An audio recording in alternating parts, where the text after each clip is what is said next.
Atkins. If you've been around the Toronto Blue Jays for the last, 5 or 6 years, you absolutely, positively know the term. An unflattering combination of the last names of Mark Shapiro and Ross Atkins that not only sounded like a deuce-deuce, Ray, but it became a hashtag that defined a rather large and boisterous group of Jays fans that made the gig with the Bluebirds as tough as they come. Hey guys, come on down to Toronto, tear down the oldest team in the league, players entrenched in Jays lore, full houses for the first time in years, real success for the first time in decades, but we kind of sort of know it's not sustainable. So you think you can end it, but don't do it too early, okay? All right?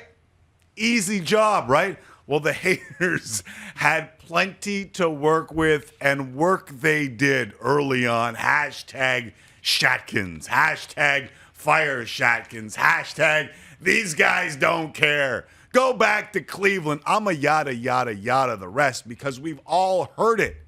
And especially early on, I kind of sort of got it. Listen, you were replacing a Canadian legend in Paul Beeson if you're Mark Shapiro, and another Canadian in Alex Anthopoulos if you're Ross Atkins, and it didn't end all that well for AA. It kind of felt good to have the good old glory days back under a pair of Canucks, but once the initial understanding that it was over became obvious, I sat in this very chair, shell-shocked at how many fans couldn't understand the idea of building long-term sustainability. I expressed the opinion and was accused, at times, of being the Roger Shill. But it was never that. For the record, I've never been told to say anything or not to say anything, ever. For me, it was simply, nothing great is achieved in a day. Name the franchise that has been built without a little bit of patience and this crazy idea of actually judging decisions after they're made. I know the theory is crazier than Edward thinking it was okay to jump. No, don't jump, Edward. Don't jump. You'll hurt yourself. Oh, Edward. What a perfect name for Edward, too, isn't it? Oh, Edward, don't jump. And listen, they all haven't been home runs for Shapiro and Atkins. It's not all Bichettes, Gurriels, and Ryus. I saw the Kendrys Morales, the Derek Fishers, and even Roark. I, just like you, developed gag reflexes to terms like due diligence, years of control, and aggressively exploring opportunities. But I also understood the process. Draft and develop. Build up the farm system. Maintain that farm system. And that takes time. Even the Josh Donaldson deal. The dreaded player to be named later deal.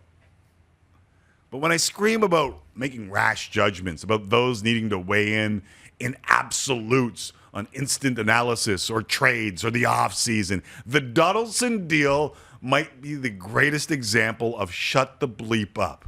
The Jays traded 19 games of Donaldson to Cleveland for Julian Merriweather. Do everyone a favor and don't read the reactions on that one when that trade was done, because they could all go to freezing takes right now. All I'm saying is give it some time to see how it works out. And now it seems obvious that the Jays are, in fact, trending in the right direction. And to Jays fans' credit, the worm is turning in what might be the anti-2021. We all need this in these crazy times. The anti-2021 is people admitting that they were wrong. That's right, kids.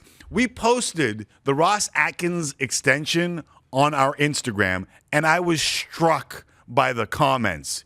Shame on anyone who has a problem with this. Wait, hold on a second. Are we talking about Shatkins? JG Bakes responds to the first one saying, I'm in. I'm all in. Fully willing to admit that I was wrong. Wait, in 2021, someone admitted they were wrong? Daniel responded to JG. Same. I used to hate him, which was because I hated watching the 2017 Jays, but they have done a great job. What in the good name of Manny Lee is going on here? Another reply. Jeremy, lifelong fan, I must admit I was wrong as well. Holy John McDonald. And they're not alone. There's more. All over the internet, people admitting they were wrong in 2021. Listen, I've figured the theme to the last 2 years, from sports fans to politicians to amateur doctors to pot-stirring idiots everywhere, was that stubborn defense of one's stupidity was not only unforgivable, but also, unfortunately, the norm. But I may be seeing the light at the end of the tunnel. Thanks to Jays fans for understanding that the earlier you admit to your mistakes, the more time you have to learn from them and grow from them. That's right. In 2021, after all we've been through together, it's the Jays and their passionate fans who found solace, who found relief, who found peace. In the immortal words of Rocky Balboa, if I can change and you can change, everybody can change.